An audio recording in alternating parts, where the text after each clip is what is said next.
Welcome to Unit B3, which is electromagnetism. In this unit, we're going to be talking quite a bit about electric current, so we'll start by defining it.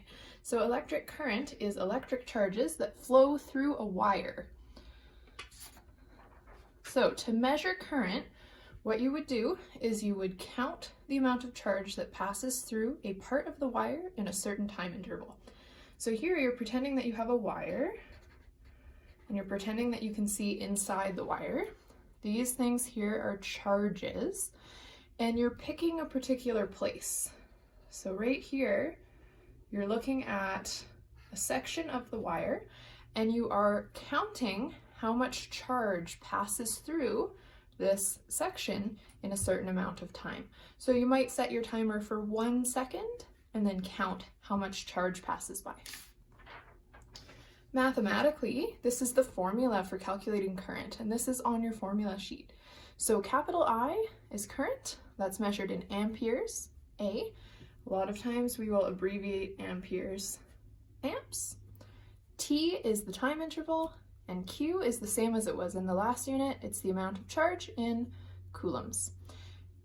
Question, what units make up an ampere? So if we take this formula from above and we replace the variables with units, Q is measured in coulombs, time is measured in seconds, so you can see that an amp is the same thing as a coulomb per second.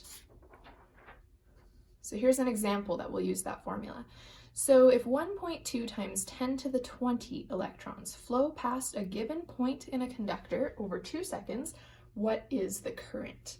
So we're going to take our formula, I is equal to Q over T, from the last page, and that's what we'll use.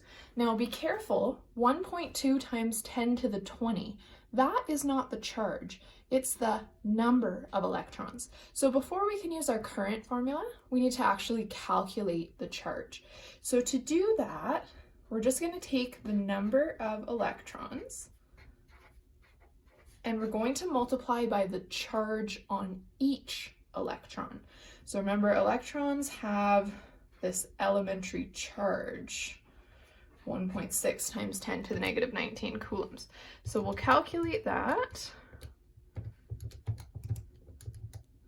and that gives us 19.2 coulombs. So now current is going to be 19.2 coulombs over 2 seconds, which is 9.6. And then we have coulombs per second, which is the same thing as an amp. So when we set up a circuit, electrons will flow through that circuit. So we'll look at this definition in just a second here. Let's start by looking at the diagram though. So here we have a circuit, okay, right here we have a battery, and the battery is connected to a wire. Okay, so the positive terminal is connected with a wire to the negative terminal. And these circles here represent electrons that are inside the wire. Now, the electrons are going to move through the wire, and the direction that they move is always the same. So it says the flow of negative charges, specifically electrons, go from the battery's negative terminal to its positive terminal. So the electrons are going to come out of the negative, and they're going to flow around all the way back to the positive terminal. And just so you know, in a lab environment, if you wanted to measure current, you would do that using something called an ammeter.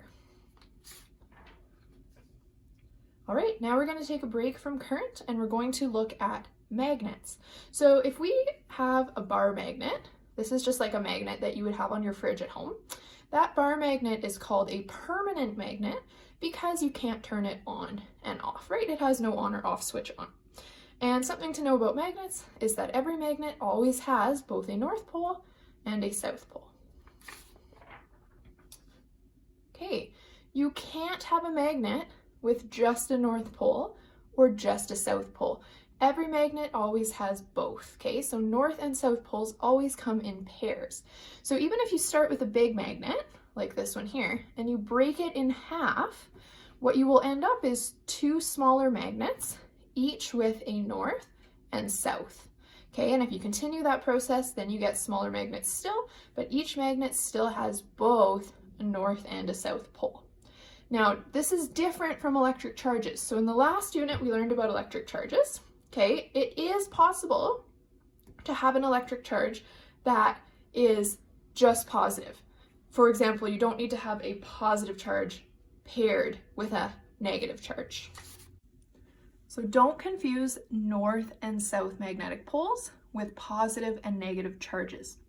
They are different things. A magnet and a charge are not the same. In Physics 20, we get really used to calling north positive and south negative, but we don't want to do that when we're talking about the poles of a magnet.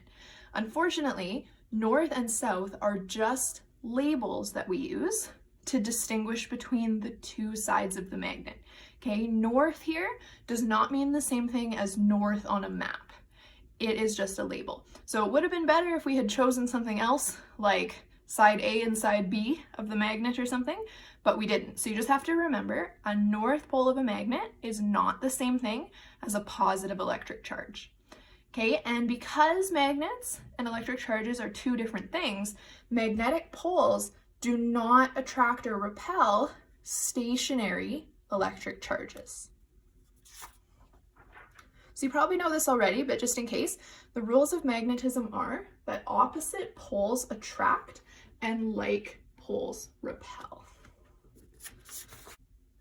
Okay, so now we're going to look at drawing magnetic field lines. So just like masses cause gravitational fields and electric charges cause electric fields, magnets make magnetic fields. So if we have a bar magnet like this one here, and we want to draw the field lines outside the bar magnet, the rule that we have to use is out of the north and into the south. So that looks like this. So we're going to draw a nice loop that comes out of the north side of the magnet and goes into the south side. And we can do it above the magnet as well. Out of the north into the south. And we can even draw one that goes directly out of the north, directly into the south. And these are the magnetic field lines. The symbol for magnetic field is a capital B with a vector sign above it. Because it has direction, it is a vector. And there we go. So notice I just drew the lines outside the magnet. I haven't drawn anything in here yet within the magnet itself. And that's because the rule for drawing the field lines inside of the magnet is a little bit different. So if I am drawing the field line inside the magnet, it actually just goes like that, from south to north. Okay, so the rules are opposite. So this out of the north into the south thing, that's only for the blue ones that are outside of the magnet. The red is still part of the magnetic field, it's just inside the magnet instead of outside. So a compass needle is just a very tiny magnet. A compass needle has a north pole and a south pole, just like all magnets do. And how a compass needle works is when you put it inside of a magnetic field, it will turn so that it points in the same direction as the magnetic field lines.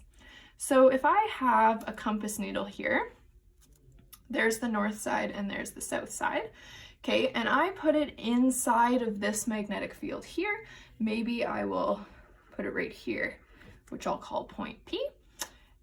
I'll take my compass, put it there. What will happen is the compass needle will turn so that the north side of the compass needle is pointing in the direction of the field at point P.